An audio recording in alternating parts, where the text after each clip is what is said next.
Bonsoir à tous et à toutes et bienvenue dans cette nouvelle émission Un endroit où aller, où ce soir c'est le grand retour de l'émission spéciale Les Mardis de l'édition indépendante. J'ai l'immense joie de recevoir Isabelle Taillandier. Bonsoir Isabelle. Bonsoir Nathalie.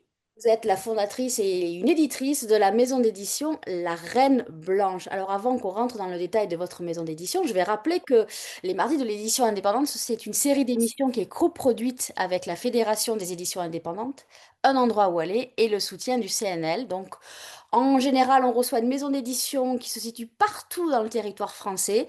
On parle de son catalogue, d'un livre, mais pas que d'un livre qui est nouveau. Ça nous permet d'explorer le fond.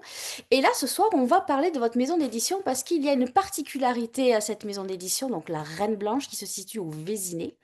Mais je vais peut-être vous demander, Isabelle, de nous la présenter en quelques mots, votre maison d'édition, parce que c'est bien que ce soit vous qui le fassiez. Très bien, merci. Merci Nathalie. Bonsoir à tout le monde. Merci de m'accueillir dans cette émission.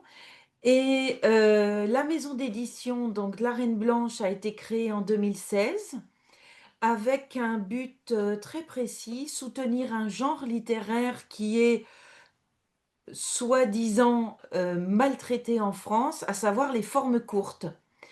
Dans les formes courtes, on entend nouvelles traditionnelles, mais aussi micro-nouvelles, récits et novellas.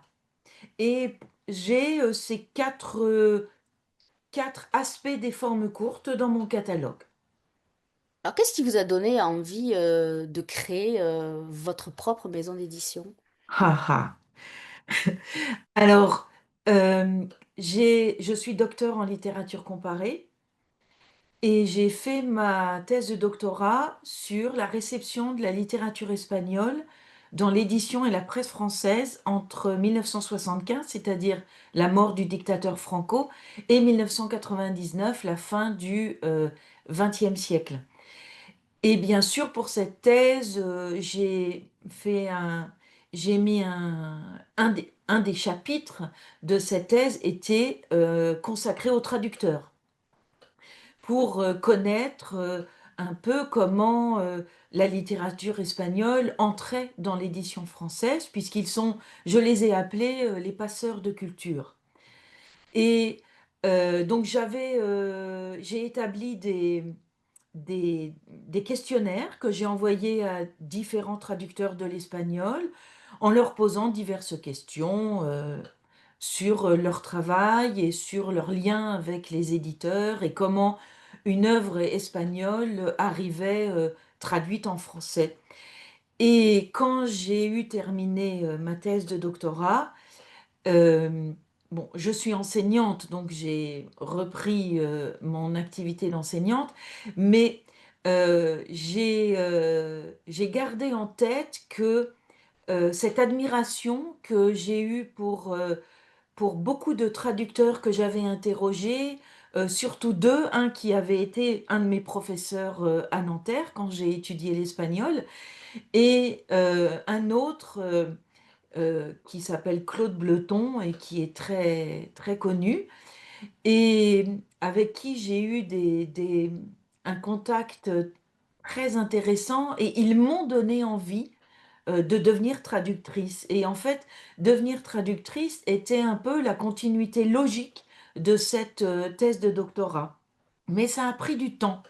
Ça a pris du temps. Et en fait, une de mes amies espagnoles, en fait, ma meilleure amie espagnole, mes meilleurs amis espagnols sont tous professeurs de lettres en Espagne, m'a offert un jour un texte parce qu'elle savait que j'étais très sensible à l'histoire de l'Espagne musulmane, puisque j'ai vécu, étudié et travaillé à Grenade, et, euh, et que j'étais très sensible à cette thématique-là. Et surtout la thématique des morisques, à savoir ces musulmans qui sont restés en Espagne après la chute de Grenade et qui ont qui ont un destin tragique puisqu'ils ont été expulsés en 1611. Mais euh, elle m'a offert un texte qu'elle venait d'étudier avec ses collégiens, un texte qui est quasiment obligatoire en Andalousie au programme des collèges et qui s'appelle alors je donne la traduction française, L'Abencérage, qui est un Mhm. texte de Antonio de Villegas. Alors, je Donc vais le montrer parce que je l'ai. On va le partager. Le... voilà. Et je suis tombée littéralement amoureuse de ce texte, euh, car c'est un bijou de la Renaissance espagnole. Donc c'est un texte qui date de 1568. Et c'est un texte qui va tout à fait dans le sens de ce que je veux défendre en tant qu'enseignante, en tant que traductrice, en tant qu'éditrice, en tant que littéraire, pour résumer tout ça, à savoir la tolérance. Et l'Abencérage de Antonio de Villegas, c'est bien sûr une histoire d'amour, ce que montre très bien la couverture, mais c'est pas le sujet principal. Le sujet principal, c'est ce que les Espagnols désignent avec un très beau mot qui s'appelle à savoir la convivencia, que nous n'avons pas de traduction pour ce mot, nous l'appelons le vivre ensemble. Et dans ce texte, nous voyons comment se développe l'amitié, le respect entre un chevalier chrétien et un chevalier musulman. Donc, c'est ce texte-là qui vous a donné envie de créer la N- maison d'édition. Non, alors je l'ai traduit. J'ai Ouais. eu envie de le traduire. Ça a été ma première traduction D'accord. et je l'ai proposé à différentes maisons d'édition, qui m'ont répondu gentiment pour la plupart en me disant que ce texte était beau, que ma traduction leur plaisait, mais que voilà, c'est un texte classique et patati et patata, gna gna gna gna gna gna. Et, et ça a duré comme ça 1 an et demi, les allers et retours. Et un jour, j'étais avec une de mes amies au courant de cette démarche. Je prenais un café et elle me dit, au fait, t'en es où de la traduction de ton texte espagnol? Et je lui raconte la énième déception et elle me dit, et là je suis assez en colère et je lui dis, ah, bon sang de bonsoir, si j'avais ma propre maison d'édition, j'aurais perdu moins de temps. Et là elle me regarde dans les yeux, elle me dit, eh ben alors, qu'est-ce que t'attends? Et ça a été le déclic. Et j'ai même pensé appeler ma maison d'édition L'Abencérage. Mais voilà, je me disais que pour un Français, ça n'était pas très porteur. Et je l'ai appelée La Reine Blanche, tout simplement parce que quand j'ai créé cette maison d'édition, j'habitais rue de la Reine Blanche à Paris, dans le 13e arrondissement. Effectivement. Alors, moi, j'ai cherché, je me suis dit, mais quel rapport avec... Parce que une particularité de votre maison d'édition, c'est qu'il y a, allez, on va dire 80%, j'exagère pas trop, de production du domaine étranger. Donc, je me Tout suis à dit, quel fait. rapport avec la Reine Blanche? Alors, j'ai cherché, j'ai pas trouvé. Donc, en fait, c'est tout simple. Comme Tout quoi, simple. c'est Voilà. efficace, j'ai envie de dire. On retient. Oui, au début, la graphiste qui a créé le premier logo, elle a voulu, elle a surfé sur ce nom avec des couronnes, etc. Et j'ai changé le logo depuis, je le voulais beaucoup plus moderne. Voilà. Il est efficace, la Reine Blanche, tout écrit, on comprend très bien. Les gens aiment bien finalement. Souvent, on m'appelle la reine. Il y a même quelques amis, enfin, quelques amis éditeurs. Quand ils me croient dans un salon du livre, ils m'appellent Bonjour Majesté. Enfin, Oui, c'est c'est drôle. très drôle. C'est très drôle parce que je suis absolument pas monarchique, enfin, républicaine jusqu'au bout des ongles. Donc, c'est amusant. C'est Alors, amusant. vous avez créé votre maison d'édition, qui a une particularité aussi, donc vous l'avez dit, vous avez donné la part belle aux œuvres courtes, donc aux nouvelles. Voilà. Euh, Pourquoi? Parce que alors c'est pas évident, parce qu'effectivement la nouvelle en France c'est pas le format qu'on aime lire, que les libraires défendent. Comment ça se passe quand on est éditeur de nouvelles? C'est compliqué? Il y a des embûches ou c'est très facile? Alors, moi, je trouve que les seuls... moi, je n'ai pas vraiment une réelle conscience de ces embûches. Personnellement, je ne les ai pas vécues. Au contraire, en général, dans un salon, quand je dis que je n'édite que des nouvelles, souvent, j'ai... Ah ben tiens, pour une fois, j'aime beaucoup et les gens s'arrêtent. J'ai très peu de... Ah non, j'aime pas, je ne lis que des romans. Très, très peu. Donc, moi, franchement, je n'ai... Alors, peut-être aussi que c'est lié au choix de mes auteurs et des textes que je traduis, bien Mm. sûr, certainement.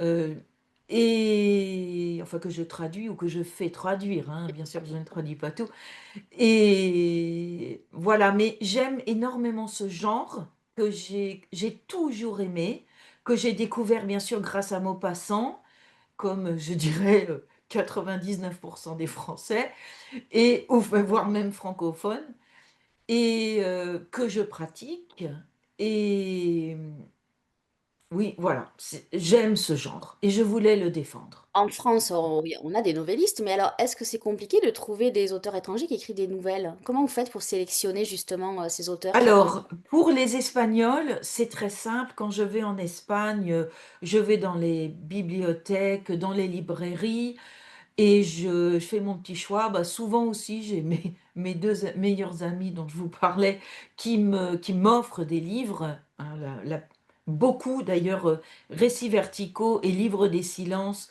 m'ont été offerts par Alors, ces je vais deux les montrer. amis-là. Alors, Oui, le livre des silences, le voilà. voilà. Donc ça, c'est un récit. Alors, justement, là, on a à l'écran un de la collection. La particularité, c'est qu'il y a une illustration ou une photo. Donc, ça veut dire qu'à Alors, la maison d'édition, il y a des illustrateurs, il y a des préfaciers ou des postfaciers. Je sais pas, on dit postfacier, tout je à crois. fait, Hein, tout à fait, tout à postfacier. fait.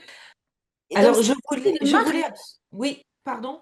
C'est une marque que vous avez voulu parce qu'ils sont. Alors, est-ce que vous en avez un à côté de vous, Isabelle, livre? Oui, Il a un donc format, ils ont un des formats particuliers et ils oui, ont un cadrage aussi particulier. L'illustration, soit elle est au milieu, soit elle est un peu exactement. sur le Alors, côté. ça, c'est l'avant-serrage, c'est la première mouture et le livre des silences, c'est la seconde. On a voulu, avec le nouveau logo, beaucoup plus moderne, beaucoup plus dynamique, et puis en fait, une disposition relativement classique en centré. Voilà. Mais vous avez raison. Je voulais toujours associer littérature et beaux-arts parce que quand j'étais petite, j'appartiens à une génération qui lisait la Bibliothèque rose, la Bibliothèque verte et la Bibliothèque rouge et or. Et personnellement, enfant, je pouvais passer des heures devant les illustrations qui étaient insérées. Et j'ai voulu reproduire ça pour des adultes. Donc effectivement, j'engage des illustrateurs qui lisent les textes et qui s'en inspirent pour les illustrer. Alors il y a minimum 2 illustrations, maximum 4, ça dépend de l'épaisseur du livre, tout simplement. Et ces illustrateurs, ce sont soit des dessinateurs ou des peintres, soit des photographes. Donc D'accord. par exemple, un autre livre espagnol, ben là c'est un photographe qui a illustré. Alors, il y a deux collections hein, dans votre maison Oui, d'édition. Il y tout à a fait. les nouvelles et récits dont on a parlé et il y a aussi la collection Voilà. Petite Rivière. Alors, c'est quoi la différence? Alors, la différence, c'est le contenu. C'est que la collection Nouvelles et récits, il y a soit des recueils de nouvelles, soit des récits, donc des volumes qui font, on va dire, un minimum d'une petite centaine de pages comme minimum, et puis la collection Les Petites Rivières, qui, elle, n'a qu'un seul texte. Alors, la collection Les Petites Rivières, l'idée m'est venue pendant le confinement. Parce que pendant le confinement, rien ne se passait. Les salons du livre avaient été annulés, enfin bref, tout le monde, tous les auditeurs le savent. Et puis les libraires avaient fermé, bien évidemment. Et je n'ai publié qu'un seul livre pendant toute la durée du confinement. Et puis là, je me suis dit, il faut que tu trouves une idée. Ça va t'occuper. Et souvent, quand je lis des recueils de nouvelles, enfin souvent, mais de temps en temps, quand je lis un recueil de nouvelles, l'ensemble ne me convainc pas. Mais une nouvelle m'a énormément plu. Et je me suis dit, c'est quand même dommage de laisser passer l'intérêt de cette nouvelle, même si l'ensemble n'est pas convaincant. Et j'ai eu l'idée de créer une collection qui pourrait accueillir une seule nouvelle. Et ça a été Les Petites Rivières. Et alors là, Les Petites Rivières, comme j'étais revenue au Vésinet dans ma ville natale, eh bien, j'ai voulu rendre hommage et les petites rivières, c'est le nom que l'on donne aux canaux qui ont été créés par le comte de Chouleau quand la ville du Vésinet a été créée au milieu du 19e siècle, sous Napoléon III. Et, mais après, j'ai eu une autre idée, à savoir que, effectivement, un reproche qu'on fait souvent au recueil de nouvelles, c'est oui, alors le recueil de nouvelles, je l'ai acheté, mais franchement, il y en a que trois ou quatre qui m'ont plu et les autres, bof. Et je me suis dit, quand quelqu'un hésite à acheter un recueil de nouvelles pour cette raison, qui est justifiée, pourquoi pas? Même si ces mêmes personnes ne se posent pas la question quand ils achètent un CD de savoir s'ils vont aimer toutes les chansons. Parce que pour moi, le CD et le recueil de nouvelles, c'est quasiment la même chose. Vous avez raison, vous avez raison. Et donc, je me suis dit, bon, bah, cette personne, elle n'a pas envie de dépenser 14, 15, 16 euros pour quelque chose qui peut-être ne va pas lui plaire. Alors, est-ce que je ne pourrais pas extraire une nouvelle de ce recueil que j'estime représentative et lui proposer d'acheter cette nouvelle qui est donc à un prix bien moindre? Et si cette nouvelle lui plaît, eh bien, éventuellement lui dire, bah, si ça lui plaît, achetez le recueil et puis offrez la petite rivière, puisque de toute manière, elle Alors, sera dans le recueil. et comment vous faites pour le vendre qu'une histoire? C'est-à-dire en numérique? Ou vous Ah non, l'imprimez? non, non, Ah oui, hop, oui, la voilà, collection, voilà, oui, oui, c'est ça. Mm. la collection. Et donc, ça m'a permis aussi, par exemple, dans des recueils, par exemple, L'Appel du loup de Melchior Wendenberg, qui est un auteur suisse-allemand.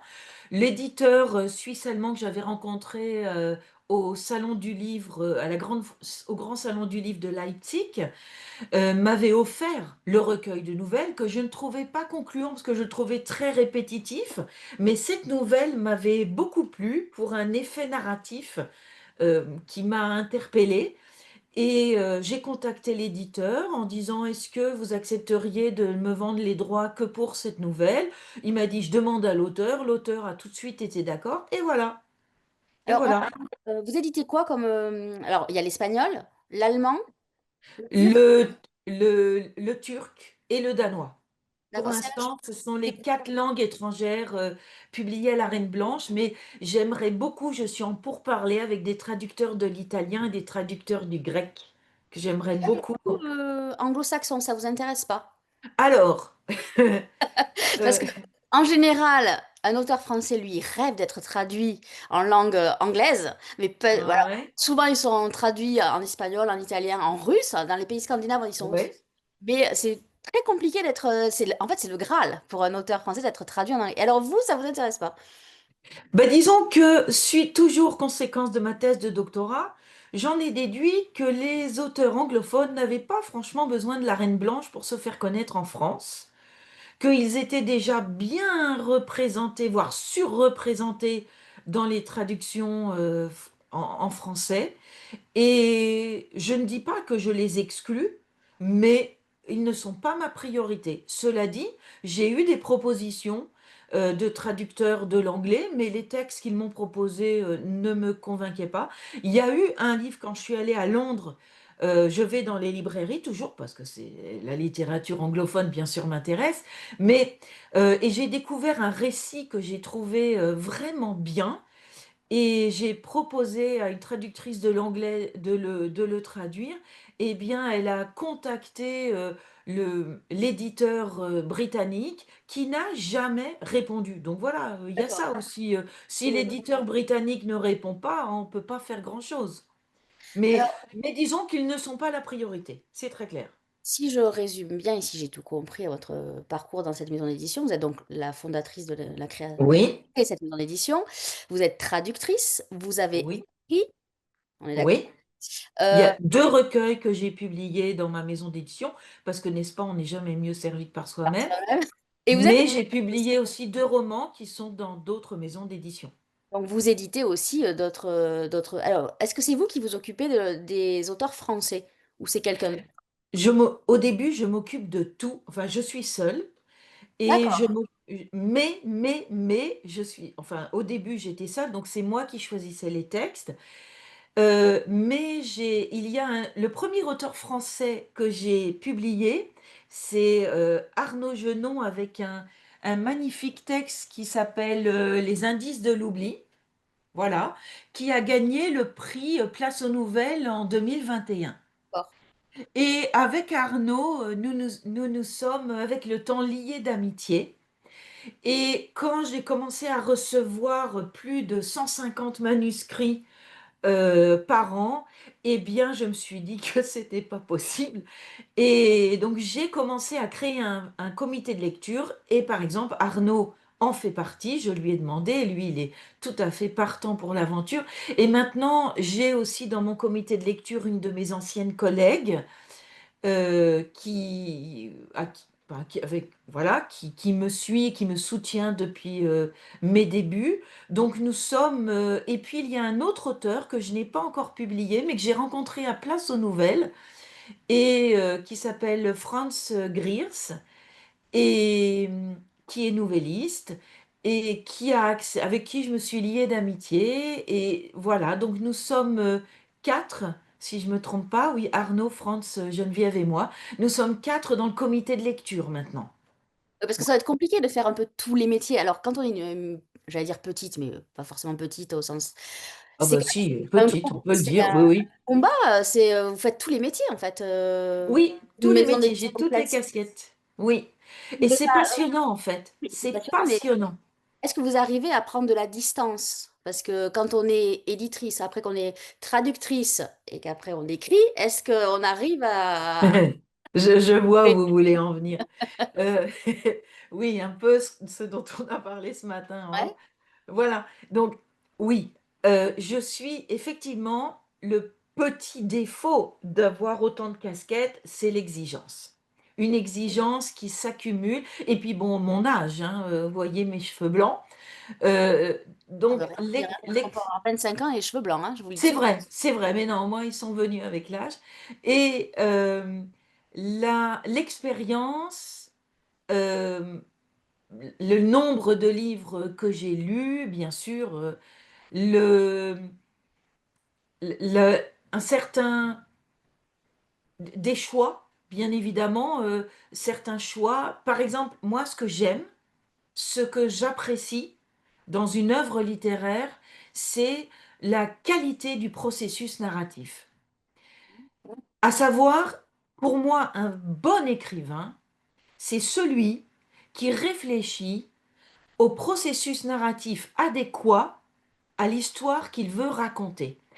J'ai j'ai été interloquée et fascinée par différents écrivains, notamment un espagnol, Fernando Aramburu, dont le titre Patria, le roman Patria, a Et été chez Actes traduit en Sud, français. qui est disponible chez Voilà. Verdier maintenant. Mais il a publié un recueil de nouvelles qui est encore inédit en français et qui, pour moi, est un des meilleurs exemples de cette idée de processus narratif. Parce que tout est lié, bien sûr, au terrorisme de l'ETA, puisque c'est sa thématique, mais chaque nouvelle a un processus narratif différent, et ça, j'avoue que j'ai une immense admiration pour cela. Sauf que maintenant, bon, pareil pour Emilia Pardo Bazán, dont j'ai traduit deux recueils de nouvelles. Je crois que vous en avez un, Naufragé, Alors oui, je vais le montrer. qui est le deuxième que j'ai publié. Voilà. Emilia Pardo Bazán aussi m'a énormément appris pour le genre de la nouvelle. Je la cite, elle déteste le bavardage. Je dirais même le bavassage. Et elle estime qu'il faut aller droit au but. Elle dit, je, je la cite de mémoire, elle dit que si la soupe ne prend pas dès les premières lignes, c'est fichu. Il faut que la nouvelle prenne aussitôt. Ces nouvelles sont en général très courtes. Elles font, dans mon édition, c'est-à-dire 11-18, elles font 3-4 pages. quelque chose comme ça. Et le fait est qu'elle a un don incroyable pour embarquer le lecteur immédiatement et faire en sorte que c'est souvent ce qu'on reproche à une nouvelle, quand elle se termine, on a une impression de trop peu. Et bien avec Emilia Pardo Bazán, non. Elle a ce don de faire en sorte que cette nouvelle, euh, elle ne devait durer que ces 4 ou 5 pages. Que plus, ça aurait été délayé. Est-ce qu'un jour, ou alors est-ce que c'est complètement fermé, il y aura à la Reine Blanche des romans qui seront publiés? Non. Vraiment, j'ai créé ma maison d'édition sur les formes courtes et pour défendre les formes courtes. Alors, vous êtes une Vraiment. lectrice. J'imagine que vous lisez des Tout à romans. fait. Vous ne Ah, lisez pas que complètement. des Oui, je suis nouvelles. en train d'en lire un en ce moment d'ailleurs. Ouais. Alors, justement, est-ce que le fait que ce soit votre métier d'être éditrice, correctrice et aussi autrice, ça change Mhm. votre regard sur ce que vous lisez? Bien sûr, je ne, depuis que je suis éditrice, je lis un livre, un crayon à la main et je relève, ah ça c'est aussi un défaut de professeur, je relève toutes les fautes et je les note. Je note la page de l'erreur. Parfois, quand j'ai le temps, j'envoie à l'éditeur en disant, voilà, j'ai repéré, ce sont parfois des coquilles, mais ce sont parfois des fautes grossières, ce qui montre à quel point les éditeurs font l'impasse sur les correcteurs ou alors la Qu'est-ce qu'on vous qualité répond? des... Qu'est-ce que l'éditeur vous répond? Il vous répond? Non, jamais, Parce que alors, jamais. Je moi j'ai eu pense qu'il est un peu vexé. Moi, jusqu'à là, quand j'étais libraire, il m'est arrivé de trouver, alors beaucoup plus grave, des incompréhensions. On peut avoir Ah des fautes oui. graves, des fautes d'oubli, c'est logique. Quand nous, souvent, le libraire, on lit, c'est des épreuves non corrigées. Donc, ça porte bien le nom, non Mhm. corrigé. Et moi, c'est pas pour remettre le point en disant, ah, vous n'avez pas fait votre boulot, c'est juste pour rendre service. Mais on m'a toujours répondu. Soit on m'a dit merci, soit on m'a dit on va vérifier ce qui se passe, machin. Et vous, on ne répondez jamais.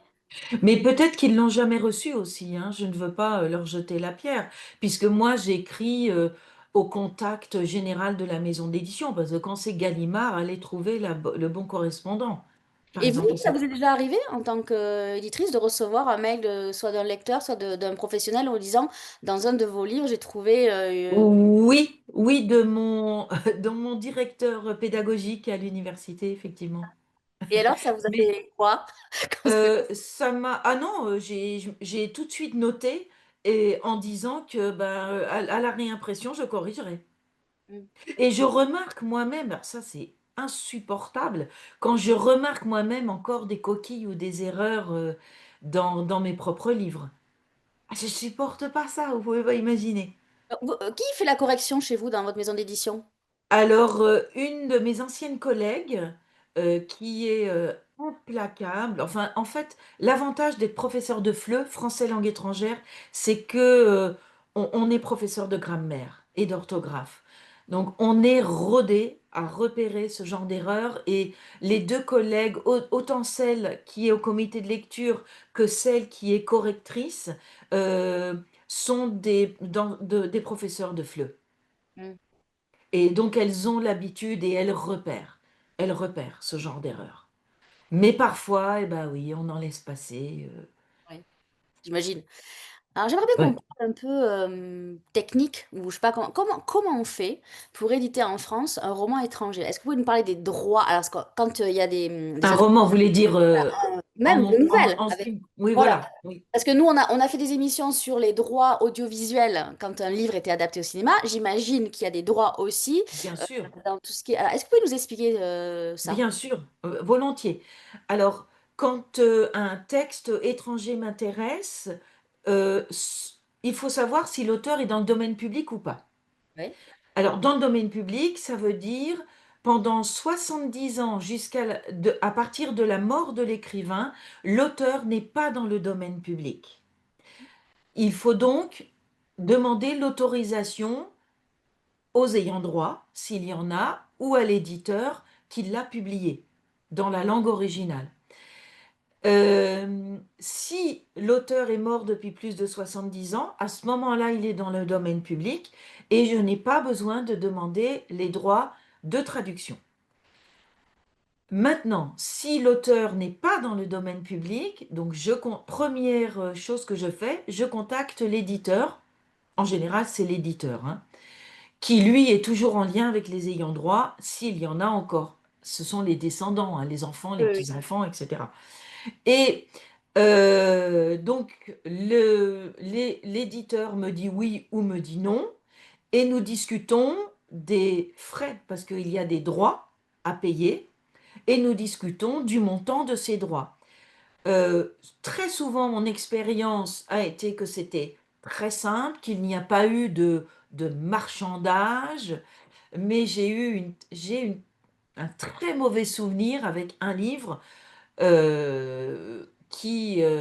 où le marchandage, j'avais l'impression d'être au souk de Marrakech, euh, a duré des mois et des mois, avec sans arrêt ah, mais si je vous donne ci, alors vous me donnez ça. Ça m'a énervé, vous ne pouvez pas savoir à quel point. Mais bon, j'ai fini quand même par accepter grâce à l'intervention d'un collègue éditeur de la langue en question qui avait travaillé avec cet éditeur-là aussi, et qui a dit ça suffit, voilà, arrêtez vos exigences complètement malvenues. Mais, et une fois que le texte, que les droits de traduction sont achetés, eh bien, je dois trouver un traducteur, mais en général, je l'ai trouvé, le traducteur, parce que en général, c'est lui qui m'a proposé le texte. Quand ce n'est pas, enfin pour le turc et le danois, concrètement, ce sont les traducteurs qui sont venus vers moi. Et donc je signe un contrat avec le traducteur et là je dois le rémunérer selon un barème qui est imposé par ou conseillé, fortement conseillé par l'ATLF, à savoir l'Association des traducteurs littéraires de France. Et si je demande une subvention, notamment au CNL, il y a des exigences, un tarif minimum, un nombre de tirages minimum, etc. Et alors pour les livres espagnols, j'ai obtenu une subvention de l'Espagne pour quatre textes, quatre recueils ou récits. Et pour le turc, c'est le CNL qui a subventionné. Mais le traducteur coûte très cher. Enfin, le tarif dépend de la langue, bien sûr, de départ. Vous pensez bien que le danois, plus la langue est rare, plus le tarif est élevé. Donc, danois et turc, ça m'a coûté très cher. Alors, justement, qu'est-ce que je voulais dire? Vous imprimez où? Vous imprimez en France vos livres? Alors, au début, j'imprimais en France, euh, en offset. Ouais. Et puis, bah, avec le temps, on apprend, on discute avec d'autres éditeurs. Et notamment, je me suis liée d'amitié avec un éditeur espagnol qui m'a dit, mais c'est beaucoup trop cher ce que tu fais. Et puis maintenant, l'impression numérique est de tellement bonne qualité que ça vaut pas le coup d'imprimer en offset. Et je te donne le contact de mon imprimeur qui est à Madrid. Et maintenant, oui, j'imprime chez lui. Donc mon imprimeur est espagnol et madrilène. Donc européen. Je reste quand même dans la communauté européenne. Pour moi, c'est très important. Et puis, un imprimeur espagnol, pour moi, ça a du sens puisque Ah je oui. traduis beaucoup d'espagnol. Donc, c'est un petit peu encore un hommage. Et puis, de toute manière, le commercial est français. Et il fait de la très bonne qualité. En fait, on ne voit pas la différence entre les livres imprimés en numérique en Espagne et les livres que j'ai imprimés en offset en France. Et est-ce que vous vous doutiez quand votre ami vous a dit ben, pourquoi tu crées pas ta maison d'édition, qu'il y avait tout ça derrière, c'est-à-dire trouver un imprimeur, tous les droits. Comment vous êtes renseigné comment en fait? Parce que comment on Alors, exactement? comme tout métier, on apprend sur le tas. Ouais. Donc, j'avais conscience que il fallait que le premier collaborateur que devais trouver, c'était le graphiste, Oui. clairement. Là, euh, il m'a été conseillé, enfin elle, puisque c'était une femme, et donc il fallait créer le logo et eh bien la charte de couverture, donc qui est celle-là, la première, et le logo, donc celui-là. Et, et puis après, il fallait que je trouve un imprimeur. Et en fait, donc c'était la Ballerie au départ, et j'ai eu la commerciale avec qui j'ai eu contact a été vraiment extrêmement sympathique puisqu'elle m'a envoyé des tas d'échantillons de papier parce que j'avais besoin de toucher. Je suis très tactile hein, pour les livres comme beaucoup d'entre nous. Et donc elle comprenait ça parfaitement. Elle m'a envoyé dans une adresse dans le sud, en banlieue parisienne, d'un dépôt de papier pour que je vois tous les papiers, que je les touche et que je vois ce que je voulais et que je lui dise après quel papier je désirais. Et voilà, j'avais trouvé l'imprimeur. Et le traducteur, ben, comme c'est les premiers livres étaient traduits de l'espagnol, donc le traducteur c'était moi. Et, et voilà, je pense que le plus important, c'est ça. En premier, il faut trouver le graphiste et il faut trouver l'imprimeur. Vous avez combien d'auteurs au catalogue à l'heure actuelle, aujourd'hui? Ah, combien d'auteurs? Bonne question. Parce que donc Emilio Pardo Bazán est deux fois, donc ça fait 14 auteurs. Ah non, 14 auteurs dans la collection Nouvelles et Récits, et il faut rajouter une, deux, trois, quatre, cinq. Oui, 5. Donc ça fait 19 auteurs. 5 en Petite Rivière. Qu'est-ce qu'il faut écrire pour avoir que vous ayez le coup de cœur, que vous ayez le flash, quel genre de...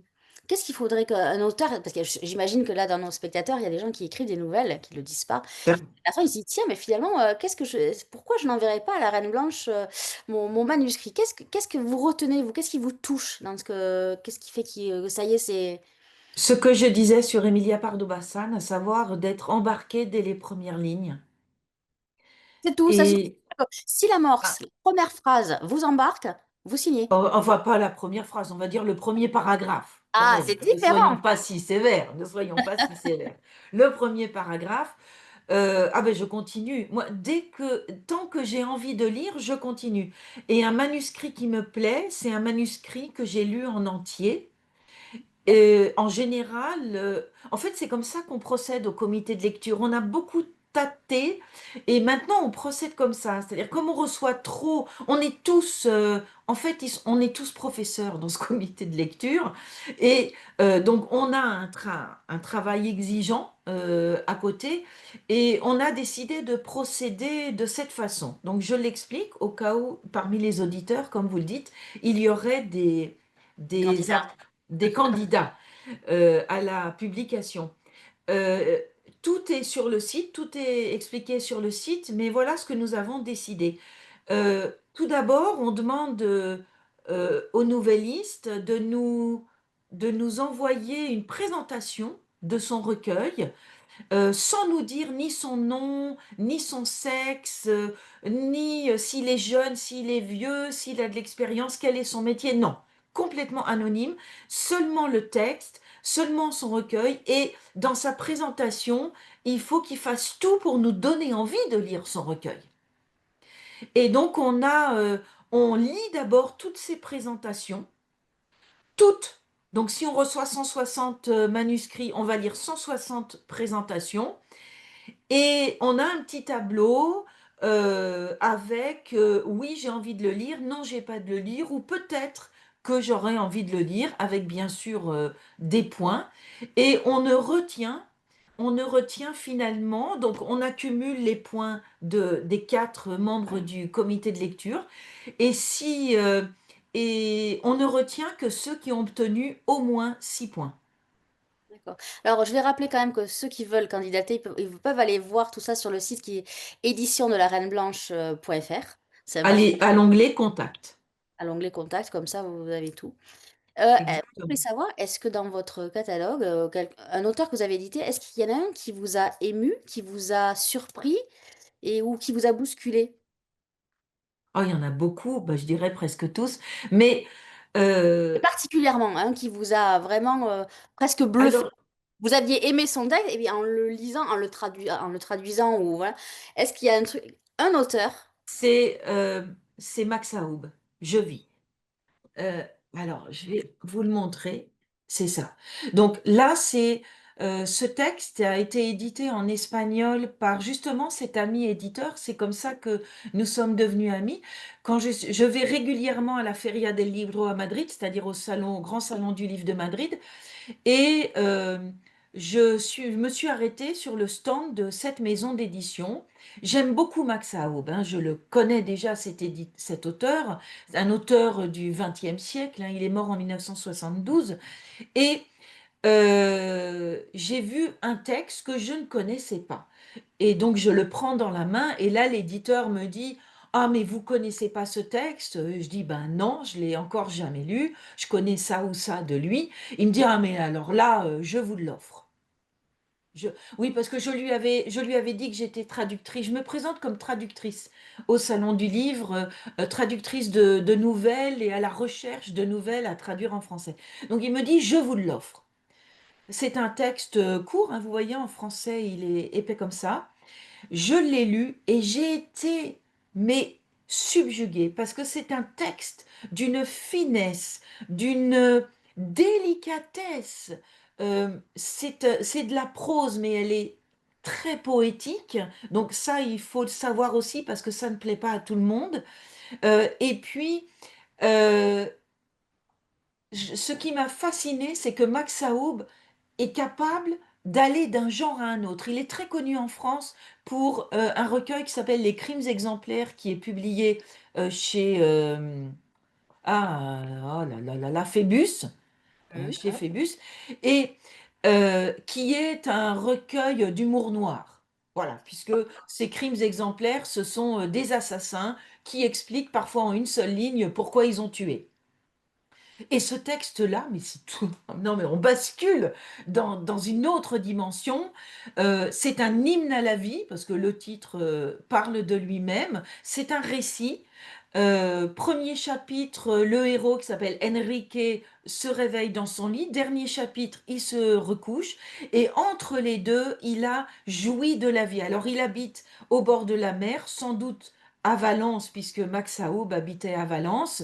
Donc bien sûr, il va aller à la plage, il va se baigner, il va préparer son déjeuner, il va aller se promener dans la nature, il va rencontrer sa fiancée, ils vont aller se promener dans la forêt, ils vont faire l'amour. Il y a un passage d'un érotisme magnifique. Enfin, c'est sublime. Et alors en le lisant, j'ai été mais embarquée dans ce lyrisme merveilleux, cette jouissance de la vie. Et en le traduisant, j'ai maudit Max Aub. Mais je l'ai maudit, vous pouvez pas savoir, parce que une chose c'est de lire, l'autre chose c'est de traduire, parce que là on est confronté à toutes les difficultés du texte. Et, euh, et voilà, quand un auteur vous met parce que Max Aub est un amoureux des mots, il veut aller au plus près de la description, de la sensation ou de l'objet, et il va vous aligner cinq six adjectifs qui sont quasiment tous synonymes, ou cinq six verbes qui sont quasiment tous synonymes, et vous devez trouver les adjectifs et les verbes en français qui sont synonymes. Et parfois, il joue avec les assonances, parce que voilà, il est poète aussi. Il joue avec le rythme, c'est-à-dire que vous avez le premier adjectif, il a deux syllabes, le deuxième, il en a trois, etc. Et à vous de trouver, je l'ai maudit. Alors Isabelle, là, vous m'avez vendu, j'ai envie de lire. J'ai envie d'aller acheter ce livre. Je fais comment? Je vais dans une librairie indépendante et je trouve... Comment vous êtes diffusé en fait? Comment Alors je ne suis pas diffusée, je suis distribuée par Pollen. Donc, si vous allez dans une librairie, vous commandez, je doute que le libraire ait mes livres, hein, Alors faut justement, comment être vous faites? réaliste. Vous allez voir les libraires, vous faites le... Oui, alors je me concentre surtout sur les libraires parisiens. Certains m'ont beaucoup soutenu, et puis bon, les aléas parfois. Les libraires, enfin, je ne sais pas si c'est en général, mais en tout cas parisien, j'ai l'impression, puis d'après mes conversations avec mes collègues éditeurs franciliens, les libraires parisiens ne sont pas très très ouverts aux éditeurs indépendants. Et ce qui est fort dommage, mais on lutte, on lutte, on lutte, hein. Les associations il y en a deux grandes, hein, d'associations d'éditeurs indépendants, font tout, et on ne désespère pas d'encourager les libraires à soutenir plus l'édition indépendante. Donc, mais n'importe lequel de nos auditeurs peut aller dans sa librairie, Et commandé. commander le livre, le libraire pourra tout à fait le faire, et la demande partira au distributeur qui enverra le livre au libraire. Alors, j'ai pas vérifié, mais sur votre site, on peut acheter aussi ou pas du tout? Bien sûr, Ah, mon site et alors bien sûr, je préfère ça, d'autant que c'est moi, je reçois la commande instantanément et je l'envoie maximum dans les 48 heures, mais en règle générale, je l'envoie dans les 24 heures. Il suffit que j'aille à la poste, hein, alors, puis pour ceux qui ont envie d'acheter là, dès que ça sera terminé, sur notre page, sur la page dédiée à la rencontre, il y a, vous pouvez acheter, vous cliquez pour acheter, vous serez redirigé sur le site donc des éditions de la Reine Blanche.fr et vous pourrez acheter donc les livres dont on a parlé ce soir ou autres livres présentés dans le catalogue parce que vous verrez, ils sont plus beaux les uns que les autres. et je précise que sur chaque livre donc a sa propre page. Et pour la collection Nouvelles et récits, le petit texte de présentation est suivi en dessous, il y a toujours deux extraits. Ouais. Et pour la collection Les Petites Rivières, c'est l'Incipit, donc en général le premier paragraphe de la nouvelle. Alors, vous arrivez à être éditrice, traductrice, autrice et prof. Oui, Comment? bah, disons que tout se mêle puisque le point commun c'est la Oui. littérature. Donc j'ai un peu l'impression d'être dans la mer de la littérature et chaque vague et je surfe sur chaque vague. C'est un plaisir immense puisque la littérature est ma passion. Donc, ce n'est pas un poids. Ce qui est un poids, en revanche, c'est ce qui n'est pas de ma compétence, comme bon, la comptabilité, j'aime parce que les mathématiques ne me rebutent pas et puis surtout, j'adore éditer les factures parce Donc que vous êtes chiffre et lettres, vous êtes les deux. voilà. Mais en revanche, l'expert comptable est aussi mon meilleur ami. Ah, Voilà. Et puis aussi le webmaster est aussi mon meilleur ami. Voilà. vous ne regrettez pas en fait d'avoir sauté le pas, d'avoir créé votre maison d'édition. Si Pas c'est du confortable, vous tout, le pas du referiez. tout. Ouais. Et je dirais même que quand je serai à la retraite de mon métier d'enseignante, oh, je pourrais me consacrer à la maison d'édition à 100%. Et là, oui, je pense que je ferai un effort accru pour contacter les libraires et les encourager à prendre mes livres et à les défendre. Et le numérique, vous y êtes mis ou pas du tout? Oui, bien sûr. Alors, il y a, alors, alors, ça ne concerne pas les petites rivières parce que les petites rivières en numérique, ça vaut pas le coup. Ça concerne que la collection Nouvelles et récits. Ils sont presque tous en numérique. J'avais stoppé à un moment parce que, en fait, la production me coûtait très cher, mais depuis, j'ai trouvé une collègue éditrice m'a conseillé sa propre graphiste numérique qui me prend un tarif beaucoup moins élevé qu'avant. Et cette année, par exemple, sont sortis en numérique, et bien justement, le Je vis de Max Aoub et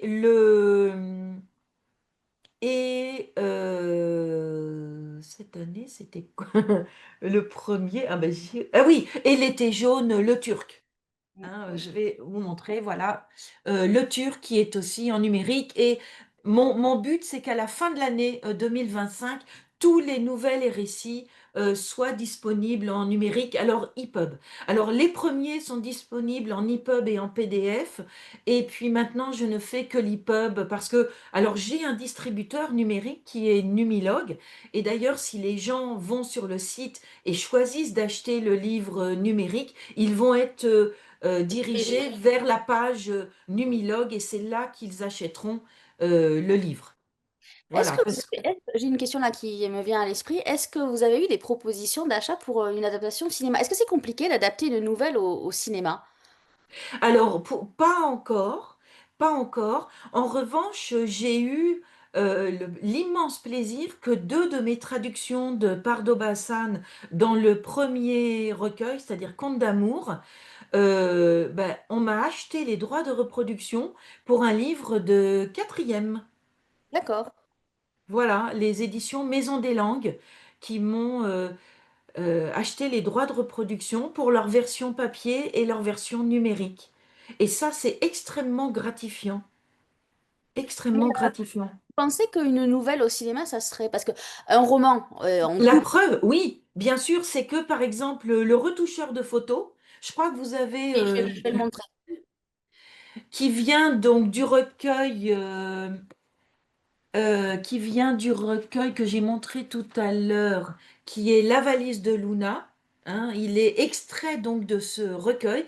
Eh bien, l'auteur, donc Maria Regla Prieto, elle a filmé, elle a créé un film en espagnol, bien sûr, de cette nouvelle qui est visible, sur... j'ai mis la vidéo sur YouTube, sur la propre page YouTube de la maison d'édition. Et donc, on peut le voir en espagnol. Alors, il n'y a pas de sous-titres. Mais effectivement, c'est la preuve qu'une nouvelle peut faire un film, un court-métrage. Là, j'ai oublié combien de temps il dure, mais bon, c'est pas la longueur d'un court-métrage, hein, c'est beaucoup plus court certainement.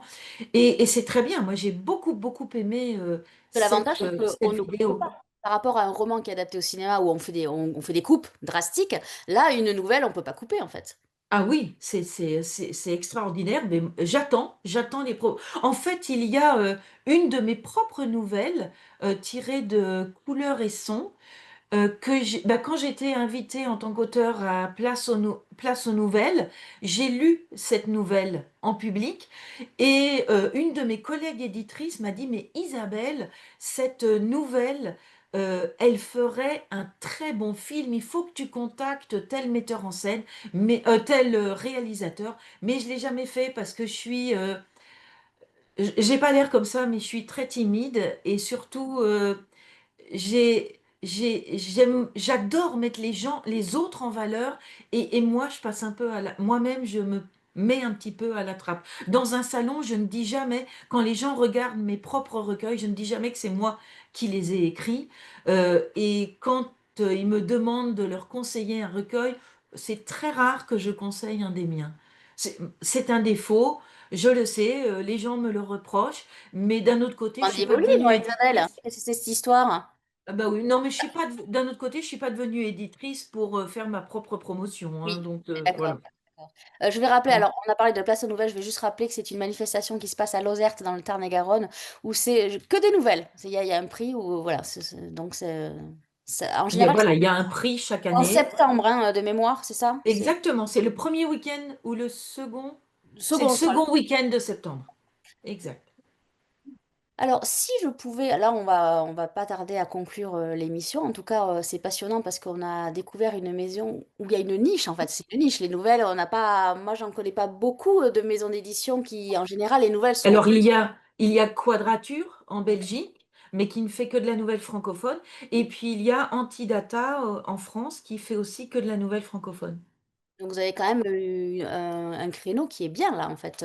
Oui, et il y a récemment une revue littéraire qui s'appelle Graminées, qui s'est consacrée à la nouvelle étrangère, que des étrangers, mais contemporaines, très souvent des écrivains contemporains. Alors, avant de vous laisser le mot de la fin, nous, on se retrouvera la semaine prochaine. On va retourner au roman. Et nous aurons la chance d'avoir Philippe Amotte qui a sorti un roman chez Stock qui s'intitule Et c'est moi qu'on enferme. Donc, il sera question de folie. Isabelle, je vais vous laisser le mot de la fin. Je vais vous remercier. C'était passionnant de vous écouter. On aurait aimé avoir un prof de français comme vous, aussi passionné, qui nous fasse aimer la littérature. Alors, les profs de français en général nous font aimer la littérature. Parfois, on les déteste parce qu'ils nous font lire des trucs dont on se fout. Mais que finalement, quand on est plus vieux, on apprécie aussi. Donc, en tout cas, je vous laisse le mot de la fin. C'est une belle maison d'édition. On était ravis de vous avoir ce soir. Donc, c'est les éditions de la Reine Blanche. Je remettrai les coordonnées de votre site en dessous de la vidéo. Et ainsi que vous nous avez parlé d'un livre tout à l'heure et je remettrai les références. Voilà. Donc, je vous laisse le mot de la fin, Isabelle. Merci. Merci beaucoup Nathalie pour cette magnifique opportunité.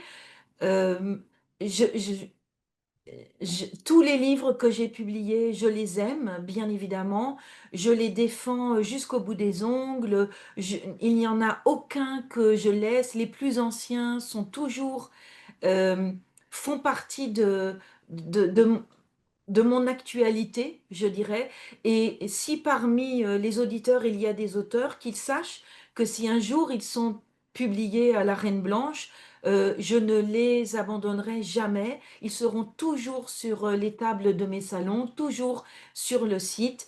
Et à chaque fois que je pourrai, je les inviterai à participer à toutes les manifestations auxquelles je serai conviée. Ben voilà, c'est dit. Donc n'hésitez pas à envoyer vos nouvelles aux éditions de la Reine Blanche. On va Et, remercier. oui, j'ajouterais simplement une petite blague que je tiens justement d'un des éditeurs de Quadrature, que avant d'être auteur de nouvelles, il faut être lecteur de nouvelles. Donc assurez-vous, avant d'envoyer un manuscrit, assurez-vous de lire plein de nouvelles différentes. Ben voilà, tout est dit. En tout cas, moi, je remercie encore une fois la Fédération des éditions, des éditeurs indépendants, donc la FEDEI, de nous avoir permis cette rencontre. Et puis, notre prochain rendez-vous sera sûrement au mois de juin. Je vous souhaite une très belle soirée, Isabelle, et puis allez Merci à vous aussi, lire les Nathalie. livres des éditions de la Reine Blanche. Bonne soirée.